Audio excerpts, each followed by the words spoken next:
En Panorama Informativo presentamos nuestro segmento de opinión. En la entrevista de hoy. Son la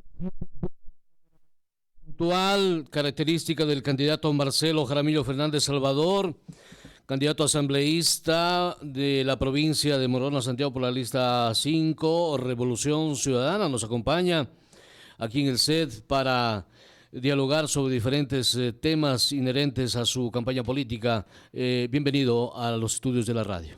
Muchísimas gracias, don Manuel. Un gusto estar aquí en Voz de Lupano. Un saludo cordial a toda la ciudadanía que nos ve, que nos escucha en Morona, Santiago, Ecuador y el mundo. Un abrazo fuerte a todos. Comencemos conociendo un poquito más de usted. No todos le conocemos en la provincia. Sin embargo, sería bueno conocer quién es Marcelo Jaramillo Fernández Salvador.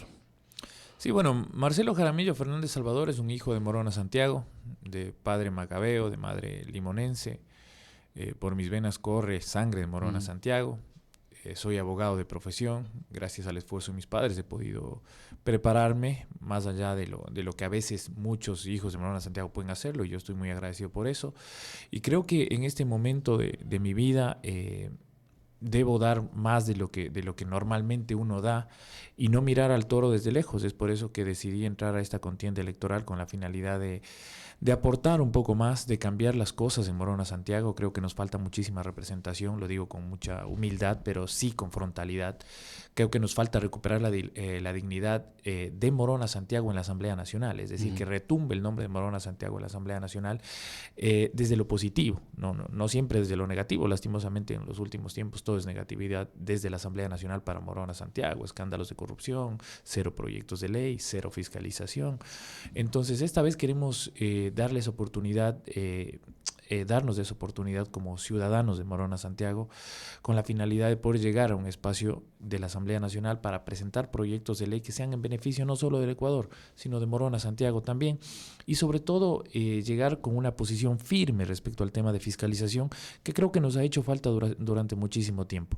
Más allá de ser yo un candidato que pertenece y que representa una línea política, que lo he sido, pues soy una persona muy frontal en mis posiciones.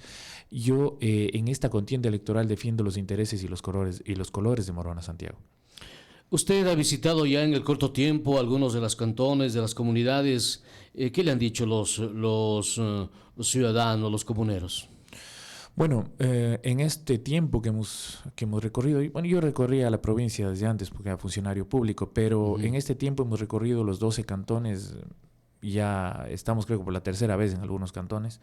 Creo que es indispensable escuchar a la ciudadanía. La ciudadanía está muy cansada, está nerviosa, está inquieta, está ansiosa. Incluso muchos ciudadanos han perdido la confianza en el sistema político y responde a una situación política difícil. Ahora, nosotros llevamos un mensaje, llevamos una propuesta. La ciudadanía está desesperada por seguridad, está desesperada por salud, está desesperada por educación. Sobre todo en Morona, Santiago, hay un tema especial que es vialidad. La vialidad moviliza, articula, dinamiza muchísimo la economía y el tema de productividad acá.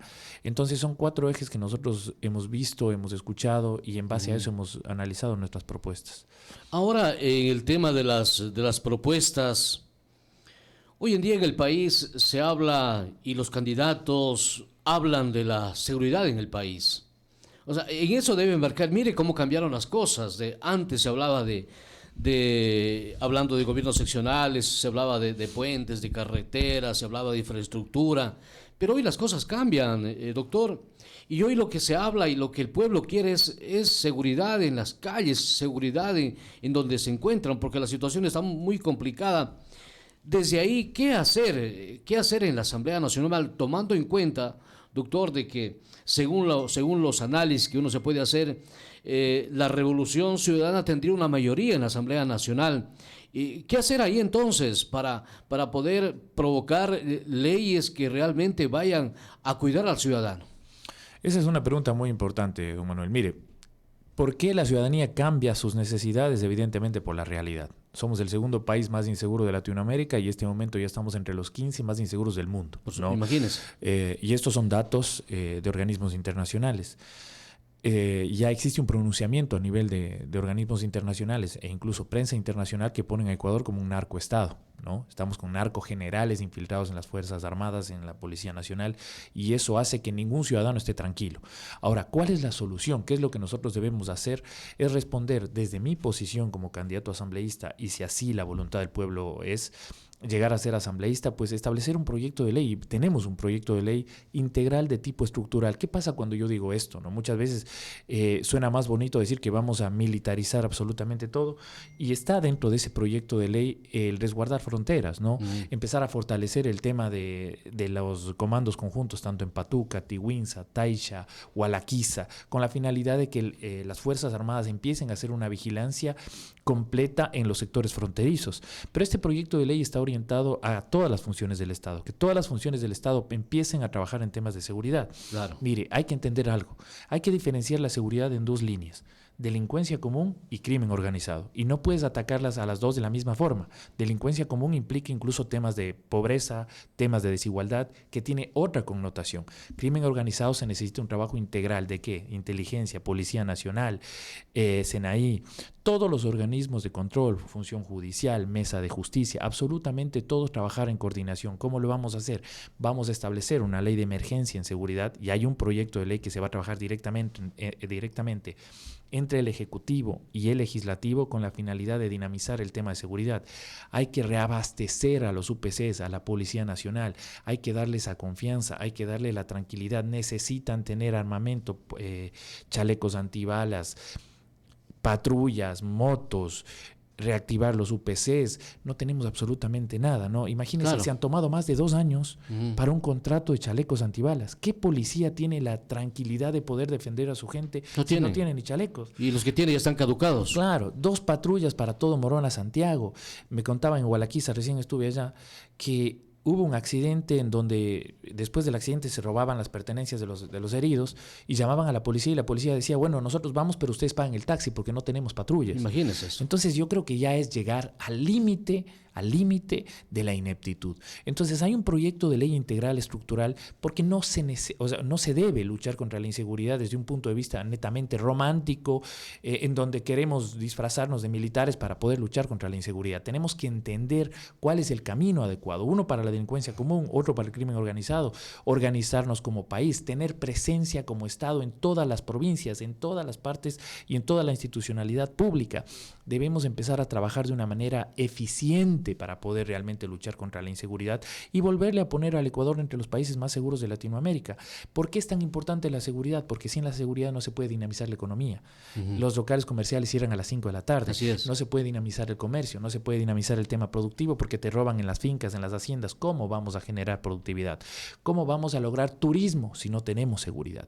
Por eso es importantísimo el tema de seguridad, y nosotros tenemos la firmeza. Porque, don Manuel, más allá de un proyecto de ley que hemos presentado 3, y Guillermo Lasso los 3 los ha rechazado por venir de la Revolución Ciudadana, este es el 4º proyecto de ley que ya está. Solo vamos a llegar a presentarlo. Un proyecto integral de seguridad. Ahora, más allá de eso, necesitamos la voluntad férrea, dura, de decir hay que luchar contra la inseguridad. La posición clara. No puede ser que tenemos cárceles en este país que sabemos que de ahí salen las órdenes para el crimen organizado, y no ponemos inhibidores de señal. O sea, es algo tan simple como eso. Entonces, definitivamente existe responsabilidad del Estado, al menos desde un punto de vista de ineficiencia y de ineptitud. Ahora, doctor, ¿será bueno una reforma al Código Orgánico Integral Penal? Porque mire usted, ¿qué es lo que se dice hoy en día? Los jueces no dictan justicia porque realmente los jueces son corruptos, son correístas, son de esta línea, son de otra línea política. Pero el juez no tiene las herramientas necesarias. ¿Qué tiene ahora? Medidas cautelares y máximo la prisión preventiva. Entonces, no sé si estoy bien, doctor, pero ¿qué se debe hacer entonces ahí para que los jueces tengan esas herramientas y que puedan sancionar a los que realmente tienen la culpa? Mire, don Manuel, ese es un punto trascendental. A ver, el Código Orgánico Integral Penal, cuando nació en su momento en el 2016, tenía una lógica y una realidad de Estado. una realidad de Ecuador. Este momento es indispensable una reforma al Código Orgánico Integral Penal y al Código Orgánico de la Función Judicial. Ajá. Entender también que no solo desde el punto de vista normativo orgánico, es decir, una norma más abajo, sino también constitucionalmente, si es necesario, establecer reformas. ¿Para qué? Código Orgánico Integral Penal, Código Orgánico de la Función Judicial, norma ordinaria, con la finalidad de ¿qué?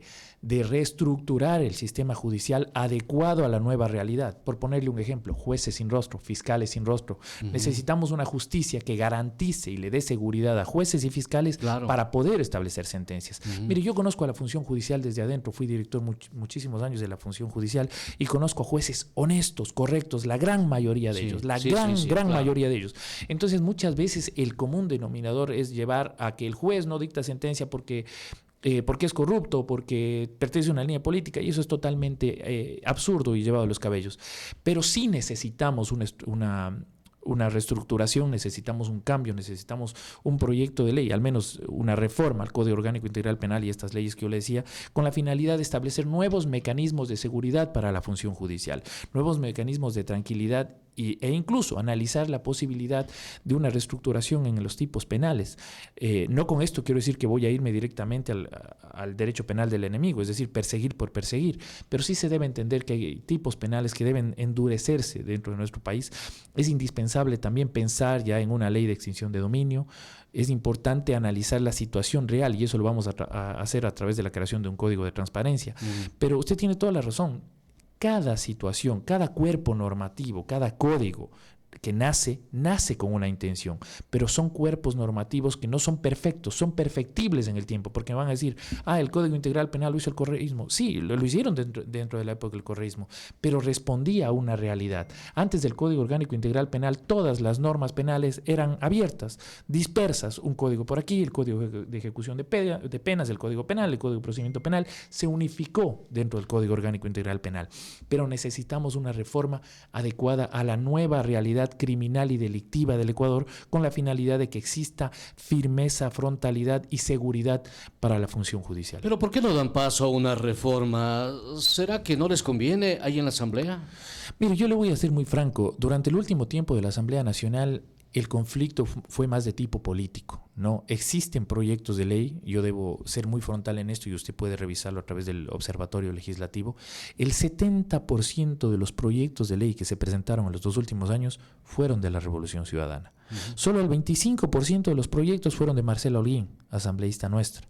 Entonces, ahí se ve qué bancada o qué línea política realmente está presentando proyectos de ley con la intención de cambiar la realidad, tanto delictiva, social, económica, productiva de un país. Ahora, ¿cuál es la situación? Ecuador atravesó una crisis de tipo político y atraviesa una crisis de tipo político por un gobierno que no da pie con bola, ¿no? Entonces, al final de cuentas, termina provocando esta situación que de alguna manera fue necesaria porque si no la crisis se trasladaba a las calles, ¿no? Claro. La gente salía a las calles, entonces mejor que el conflicto se dio en la asamblea. Pero este momento ya necesitamos una asamblea que empiece a dinamizar, a trabajar, y es por eso que usted decía, la Revolución Ciudadana va a tener mayoría en la asamblea. ¿Y eso qué nos va a permitir a nosotros? Trabajar directamente en proyectos de ley a nivel nacional, pero también provincial para Morona, Santiago. La regularización de los pitajalleros, por ejemplo, la reforma a la ley orgánica, a la ley amazónica, con la finalidad de que los recursos se queden en Morona, Santiago, se queden en las parroquias, se queden en los cantones, se queden en las comunidades, tanto dentro de los proyectos extractivistas, sea petrolero, minero, hidroeléctricas. Necesitamos una reforma que garantice que ese 5% de los recursos que establece la ley amazónica sea para la creación de universidades públicas en la Amazonía, ya con normativa secundaria que permita aterrizar todos esos principios o esos derechos o esas obligaciones en la provincia de Morona, Santiago y en toda la Amazonía. Ahora, en todo esto, tener una mayoría en la Asamblea es obviamente buena y de ganar usted estaría en esa mayoría, pero eso también no implicaría, y le pregunto a usted, ¿no implicaría polarizar o obstaculizar la gestión de cualquiera que sea presidente o presidente de la República? Bueno, nosotros consideramos que Luisa González va a ser la presidenta. tenemos los números, creemos que la ciudadanía del Ecuador y de Morona Santiago tomó una decisión respecto a la presidencia. No queremos seguir en el mismo sistema y en la misma línea que hemos vivido estos últimos 6 años. Pero más allá de eso, nosotros entendemos que un bloque parlamentario tiene la obligación de pelear por sus representantes. Es la verdadera democracia representativa. Es decir, el ciudadano elige a sus representantes en cada provincia con la finalidad de que peleen por ellos. Nosotros vamos a pelear por ellos desde ese punto de vista. Ahora, nosotros, más allá de una bandera política, como yo lo dije hace un momento, yo represento y defiendo los colores de Morona Santiago y del Ecuador entero. Mire, más allá de la línea política que pertenezca, es indispensable la creación de una ley contra la tiranía financiera. Estamos cansados de los abusos de la banca, estamos cansados de los abusos de las cooperativas. Con el mayor de los respetos lo digo, pero nadie dice nada. ¿Por qué el interés en el Ecuador supera el 19%? ¿Por qué en créditos, incluso de tipo público, el interés es tan alto? ¿Por qué la banca pública, como Ban Ecuador, en este momento está ganando utilidades? La banca pública no tiene por qué ganar utilidades. Necesitamos que la banca pública sea generador de financiamiento para los pequeños productores. Eso es lo que tiene que hacer la banca pública. Ban Ecuador tiene que entender que no tiene una lógica de banco privado de querer ganar utilidades. Tiene que generar oportunidades para los pequeños productores, para los ganaderos. Exacto, se necesita reforma a la ley de las instituciones del sistema financiero, el código financiero, el instructivo para la fijación de tasas de interés. Hay que trabajar en estos temas. Y es por eso que nosotros lo decimos con mucha responsabilidad. A la Asamblea Nacional no puede ir una persona que no tiene la más mínima idea de cómo hacer un proyecto de ley, desde lo que es técnica legislativa, desde lo que es derecho parlamentario, desde lo que es derecho constitucional, qué significa la unidad técnica legislativa, qué significa el CAL, cómo vas a trabajar dentro del CAL, cómo pasan los proyectos de ley para que llegue al Pleno. Todo ese tipo de cosas, yo creo que durante muchísimo tiempo en el Ecuador se han ido dejando de lado y con la finalidad de respetar los derechos de participación, que está bien, son derechos muy importantes, son derechos fundamentales, no se ha establecido una reforma o un cambio al tema de la elección de asambleístas para el Ecuador. Y por eso nosotros tenemos una asamblea que muchas veces parece un circo, porque llegan personas que no tienen ni idea de lo que van a hacer en la asamblea. Entonces, al final, termina el periodo de 4 años y resulta que, de acuerdo al Observatorio Legislativo, no han presentado proyectos de ley. Y los que han presentado no han tenido pies ni cabeza porque se han quedado en la unidad de técnica legislativa, ¿no? Porque así funciona la Asamblea Nacional. Entonces, nosotros lo que queremos ahora es llevar esta propuesta, llevar la voz de cada hijo de Morona Santiago y reclamar por Morona Santiago, porque Morona Santiago es una de las provincias más importantes del país, independientemente del número de población que tenga. De aquí se sacan los recursos. Morona Santiago y la Amazonía dinamizan la economía de este país, al menos desde cierto sector. Entonces necesitamos la voz de Morona Santiago en la Asamblea desde un punto de vista serio, técnico y real. Ahora usted dice, voy a levantar la voz en la Asamblea Nacional, una asamblea que no se olvide, doctor, que una asamblea que culminó con un 3% de aceptación o de credibilidad. Imagínense lo que es eso, una asamblea en donde está el poder legislativo, que tiene que legislar en bien del país y termina con ese 3%.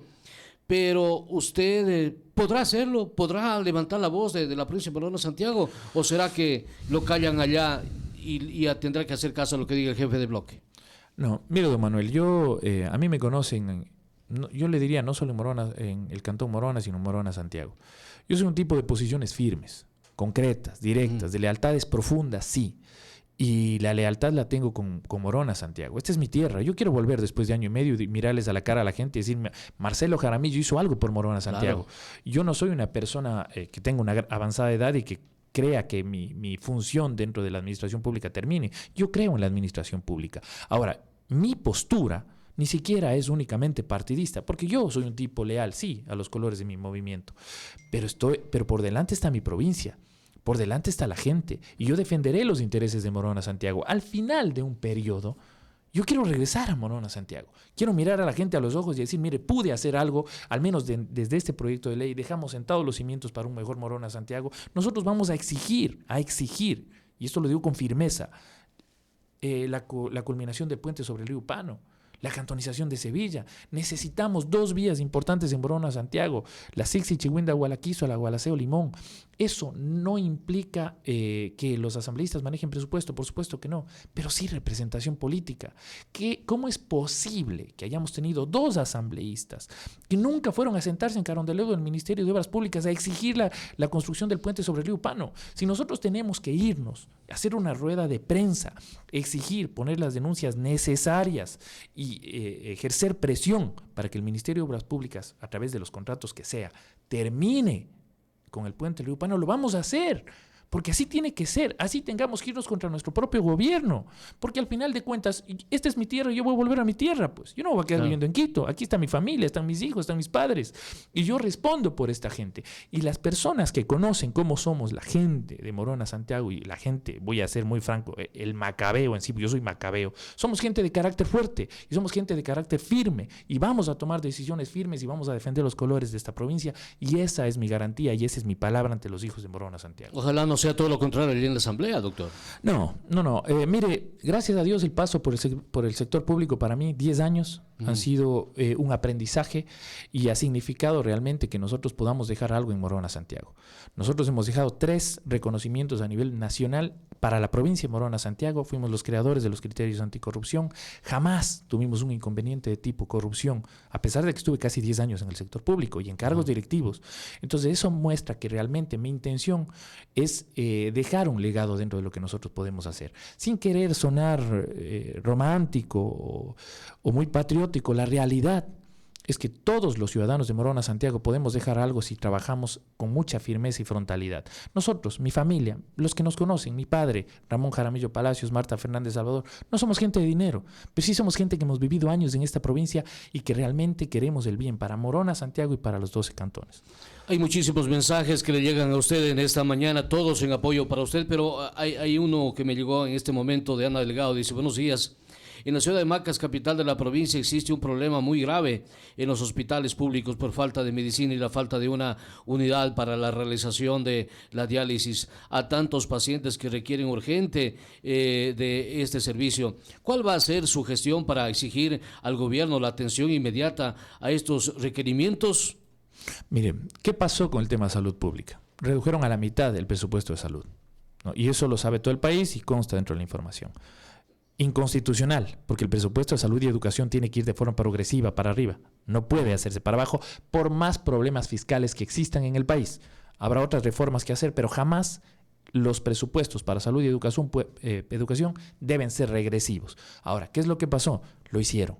Destruyeron la salud pública, ¿no? Y esto, nosotros recorrimos la provincia, en cada subcentro, en cada hospital, la gente nos dice, no hay medicinas. ¿Qué necesitamos? Desde la Asamblea Nacional, desde la competencia de Marcelo Jaramillo Fernández Salvador, vamos a presentar un proyecto de ley como bloque de urgencia en salud pública. ¿Primero para qué? Bueno. Para reabastecer los hospitales y los subcentros públicos de medicina. No hay medicina. No hay absolutamente nada. No hay Absolutamente tienen que comprar nada. todo. Se va a invertir $500 millones de emergencia. Por eso se llama ley de emergencia para reabastecimiento de la salud pública en el país, reabastecer hospitales, reabastecer unidades. No solo eso, necesitamos capacitación permanente, acompañamiento a los hospitales, darle mantenimiento a la infraestructura, porque se piensa que la infraestructura es mala, pero sin infraestructura no podemos tener salud. Entonces, si viene un proyecto de urgencia económica en salud, de urgencia de salud, en salud pública en el país, esto va más allá del Ejecutivo, porque nosotros estamos seguros que vamos a llegar con Luisa González. Pero si no fuese así, como Marcelo Jaramillo, como bloque de la Revolución Ciudadana, nosotros tenemos un proyecto de ley de urgencia en salud pública. Primero para reabastecer, para capacitar, para dar seguimiento a ese abandono que ha tenido la salud pública. Es indispensable, no podemos hablar de reactivación productiva, económica, de mejorar el país si no tenemos salud. La gente necesita vivir bien. Yo esto le digo a la ciudadana que puso el mensaje. Hay que tener en la mente algo. Todo administrador público, alcalde, prefecto, asambleísta, presidente de la República, vicepresidente, ministro, todo servicio público, todo servidor público, si no mejora la vida de su gente, es un mal administrador público. Guillermo Lasso es un pésimo administrador público porque en vez de mejorar la vida de la gente, la empobreció. Le torturó, le ha castigado al ecuatoriano a vivir sin medicina, sin salud, sin educación. Esa es la realidad. Entonces nosotros, como asambleístas elegidos por votación popular, para realmente tener una buena gestión, necesitamos mejorar la vida de la gente. Ese es el compromiso. Si allí en la asamblea le dicen a usted, Marcelo, le dicen, vea, si vota usted por este caso aquí, le vamos a dar la administración de la provincia. Tenga usted asambleísta la administración de la provincia. Entonces usted va a pensar dos veces, decir, bueno, voy a tener la oportunidad de dar a tenientes políticos, gobernador, comisarios, intendente y tantos ministerios y todo, por un voto que puede generarle a usted toda su vida una repercusión, porque puede darse. Miren, nosotros vamos a llegar con el gobierno de la Revolución Ciudadana y vamos a tener un trabajo en conjunto entre el Ejecutivo y el Legislativo y todas las funciones del Estado. Pero si no fuese así y existe un gobierno como los muchos que vienen y empiezan a negociar, ¿no? Como ha pasado el gobierno de Moreno, el gobierno de Lasso, que empieza a entregar la provincia como pedazos de pastel, ¿no? Ahí está la Judicatura, ahí está el Consejo Nacional Electoral, empiezan a repartir el pastel, porque esa es la vieja partidocracia, ¿no? El reparto, hay que darle un poco aquí, un poco acá, un poco acá. Yo particularmente, y el bloque de la Revolución Ciudadana, no somos tipo de políticos que recibimos pasteles. Yo personalmente puedo salir en año y medio, y así va a ser, ¿no? Como entramos desde lo político, pero dejando proyectos de ley, dejando fiscalización y exigiendo, haciendo pública y elevando la voz. Vamos a trabajar con veedurías ciudadanas, con todos los ciudadanos acá en Morona, Santiago, pero jamás negociaremos con ningún gobierno de derecha. Mire, a mí incluso me han dicho que soy un tipo muy apasionado en mis posiciones políticas. Yo tengo una ideología, tengo una línea muy marcada, sin que eso signifique que yo sacrifique a mi gente por un tema de ideología política. Pero sí soy un tipo leal a mis posiciones políticas y sobre todo a mis convicciones éticas y morales. Yo jamás vendería mi conciencia y la ciudadanía lo sabe. Soy un tipo de carácter muy fuerte. Muchas veces cuando terminó el gobierno de Rafael Correa y yo presenté mi renuncia al Consejo de la Judicatura, me decían, oye, ¿por qué no te alineas al gobierno de Moreno? Porque es un gobierno desastroso, les decía yo. Jamás fui parte del servicio público. Incluso tuve la oportunidad, me invitaron a ser parte del gobierno de Guillermo Lasso y les dije categóricamente, jamás puedo ser parte de un gobierno tan inepto y tan caótico como este. Entonces no soy de las personas que se deja tentar por cargos públicos o por la emoción de un poder momentáneo. Nosotros creemos que hay que trabajar firmemente a futuro. Son las 7:28, tengo 1 minuto, 2 minutos nada más. Víctor, por favor. Eliasuni, ¿se queda el petróleo dentro o hay que sacarlo? Bueno, nosotros hemos sido bastante respetuosos con la población. El ciudadano decide. No, yo personalmente, como Marcelo Jaramillo, voy a votar no. Considero que es irresponsable elevar a una consulta así de frente. Son 1.200 millones de dólares y ya se ha dicho que quieren subir el IVA al 14% y retirar absolutamente el subsidio a todos los combustibles. Es decir, es muy fácil el discurso romántico, es muy fácil hablar por hablar, pero al final de cuentas no sabes la afectación que a lo mejor le haces a cierto sector de la población y no sabes el daño a la economía a corto tiempo que le vas a causar. Solo desmontar ese proyecto cuesta 500 millones de dólares. Imagínese. Y no son 15 días, no son 3 meses. Dicen que por lo menos 1 año tomarán desmontar todo eso. Y en el desmonte se habla de afectaciones graves al medio ambiente. Claro. Entonces yo pienso que hay que tomarlo con mucha madurez. Personalmente, desde nuestro movimiento hemos dicho, dejamos libres a la votación, a la población. Pero yo, como Marcelo Jaramillo, responsable y frontal que soy, yo voy a votar no. En la parte final, su mensaje, sus palabras a los oyentes para que voten por usted. Muchísimas gracias, don Manuel. Primero agradecer este medio de comunicación, siempre serio, siempre imparcial, siempre correcto. Yo no lo digo porque esté aquí, considero que es uno de los medios más importantes de la localidad y me siento contento cuando estoy aquí porque puedo hablar las cosas frontalmente. Agradecerle a este medio, agradecerle a la ciudadanía de Morona, Santiago, por ese apoyo que hemos tenido durante este lapso de campaña. Estamos seguros que el 20 de agosto vamos a resurgir como patria. Necesitamos un cambio, no podemos seguir en estos 6 años oscuros y ese cambio se va a dar en las urnas. La ciudadanía ya decidió y estamos seguros que el 20 de agosto van a cambiar las cosas. Muchísimas gracias a todos. Mi compromiso con todos los ciudadanos de trabajar incansablemente por Morona, Santiago. Tiene muchísimos mensajes y todos, la Muchas mayoría gracias a todos. A su favor. Muchas gracias, señor candidato, y éxitos en lo que resta de la campaña. Gracias, don Manuel. Un gusto. Terminamos. Una excelente mañana. Buenos días.